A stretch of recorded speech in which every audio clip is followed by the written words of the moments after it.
I don't know if self-driving cars are safer than humans, or if they will be in 5 years, or in 10 or 20. Doesn't really matter.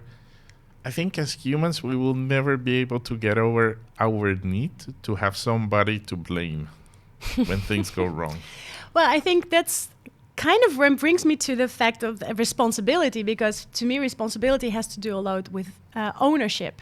And that's so very much also on the individual level that I'm extrapolating to the collective. So a part of my own maturity process was, in a way, I own myself, but not only, you know, the things I like about myself, but things I like less about myself. Let's say my shadow, in a way. So you can, you know, somebody comes with feedback, you can be, oh, I'm a victim, it's because this.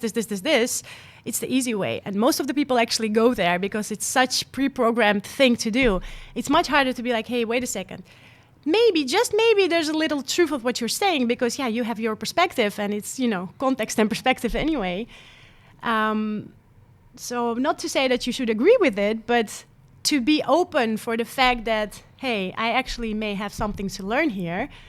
Let me listen and try to understand the other person. That's basis. And it's funny because now it gets a bit philosophical, but if you extrapolate that, that's essentially what's happening, because all these questions that you need to ask yourself for implementing AI responsibly, they're like a bit itchy and icky, and you're like, I just want to use the technology. It's so cool. Why do I have to go answer these questions? Like, it doesn't feel like it. Let's just put them under the rug and hope they will disappear, like we do in real life when we deal with our own shadow, you know? Yeah. And then at some point it does come bite you back, you know, that's, yeah. In a similar line, I think a lot of people take a lot of comfort in not knowing how AI works, because that gives them ignorance that is takes a bliss. away some of the responsibility of things going wrong.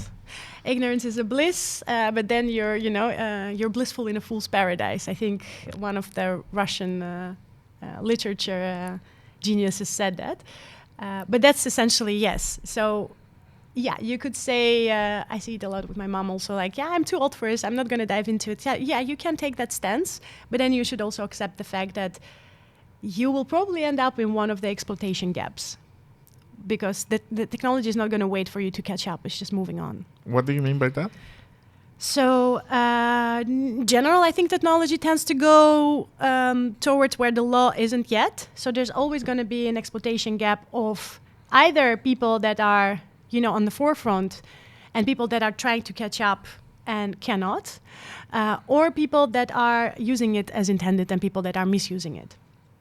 And yeah, if you're not catching up, if you don't know, yeah, then you will also not know that if your daughter calls you, that it might be a deepfake scam, you know? Yeah. So there is some responsibility in knowing how it's being used. Yeah. And especially like knowing which parts are not regulated just yet. Yeah, well, knowing that it can also be misused, right? It's too, like, sure, we can make all this cool AI art, right? It's very nice, but we can also create deepfakes that undermine, you know, the sense of reality, what's true and what's not. Or, we can cure cancer maybe and have new drugs, but okay, we teach the machine biology, like biological language, but can also have an exposure that everybody can, have access to biochemical, creation of potential biochemical weapons or something like that. So these are the things that, you know, at the border, you have a lot of examples. I think a lot of immigrants are like AI test subjects. You know, you think like robot dogs, surveillance, AI towers, things like that. There's so much. That's crazy. Yeah, it's crazy. You mentioned two domains that I really want to tackle individually. The first one is like arts, and the second one is military. Let's start with arts. Okay. What do you think about AI used to replace actors, musicians, and all of these jobs, really? Yeah, I'm not. I don't think it will truly replace. But again, I don't know. I'm not an artist. But to me, for example, that value of original Van Gogh doesn't diminish because AI can, you know, create something. Yeah, it's still like when you go to the Van Gogh Museum, you look at his art and the emotion that actually speaks to you. I don't think AI. Maybe it could, but right now it doesn't feel like it would have been the same. But if we're going more towards more digital art, maybe it's just a new way of working together with AI to create new art, maybe other, it's still about, you could use AI to create all these little sub pieces and be the one that coordinates to bring it together in one bigger piece. I don't know, like there are many variations how you could think about that. Yeah, I think for some people it's more like AI is a new tool, just like when they invented a certain type of brush. It's like, or when they invented autotune, like this is a new tool and you have to get used to it. But at the same time, also part of me is like, oof, but these people, like, they're really going to have to rethink how their careers work. Yes. Yeah. Or we're at the risk that, well, most of the art that we consume is not going to be made by a human. And you mentioned kind of like the motion and but I also think they can use AI to make things that really transmit emotion and that maybe sound or look better than humans. And that's fair. Okay. I am feeling a bit for people that actually invested a lot of time to learn certain technique, right? They spend a lot, and then AI comes along and can do that technique like flawlessly, effortlessly. It's so that's kind of that can happen. I don't really know, how to go about that, and I also feel that the artists are kind of also pushed to explore a bit new boundaries, not only with art, but like more entrepreneurial stuff and how do I organize, how do I find it? So it's not just the creative part. That's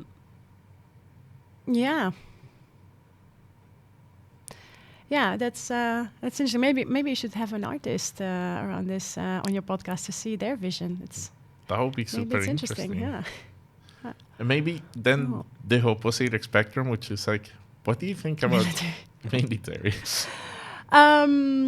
Given the examples that are going on right now, that I was actually quite surprised, almost shocked by, and just to give a few, like at the borders, and it's not only U.S. border, it's also European border. It's also like the many immigration borders where the immigration is high. The immigrants, especially the refugees, they've become like AI test subjects, right? You have the AI surveillance towers, you have robot dogs, you have that their biometric data can be taken to do the analysis with AI. And you don't know, do they know that their data is going to be used for that? Do they have no other choice? Otherwise, they won't be let in the country while they're running from war. Is it like actually a consent, or is it like you don't know the situation? Because when you're a refugee, you're in a survival mode. You don't think about AI potentially doing stuff. And initially this felt for me like, okay, they bring it really, we're protecting our borders, like we're protecting our country. That's all fine. But then, now, because the enemy is now outside of our country, right? And we're protecting our borders, so we have to use AI to experiment with that. Okay, and now how long will take before you say, okay, now the enemy is in the country. Now we have our own police having the robot dogs for everyone. Like, I don't know, where is this border? Where is this boundary? That's something that I don't have answers to yet, but I know it's happening. And the thing that shocked me most, given European Commission, given the European Union and the AI Act, and the fact that they have a list of high-risk and prohibited technologies that they're not allowed to, and then finding out that European Union, or I don't know if it's experimenting themselves with AI lying detectors, that kind of strikes me like, okay, so the AI Act holds, but it doesn't hold for immigrants? Like, what are you saying here? Like, it's a bit of a, I don't know.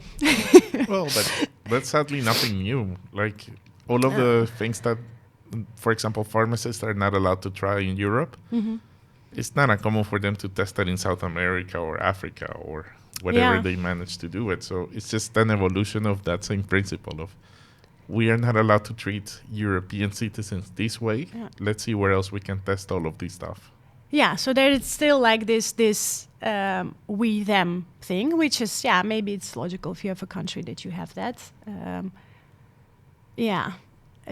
Because on one hand, I think the bigger issues we're facing might need a more global coordination, might actually need to be letting go of we-them, and how can we make this happen just for, human being as species, but it might be a bit too far-fetched. It's really asking for a lot.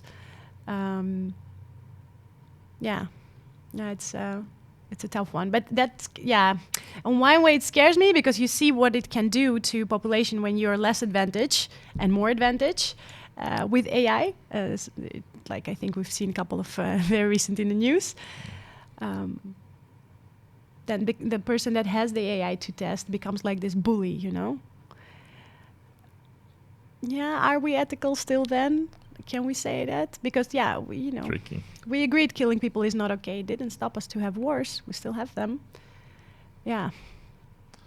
So it's crazy because what I'm getting from this whole conversation is that at a personal level, you do have the responsibility of setting down your moral boundaries and try to adhere by them.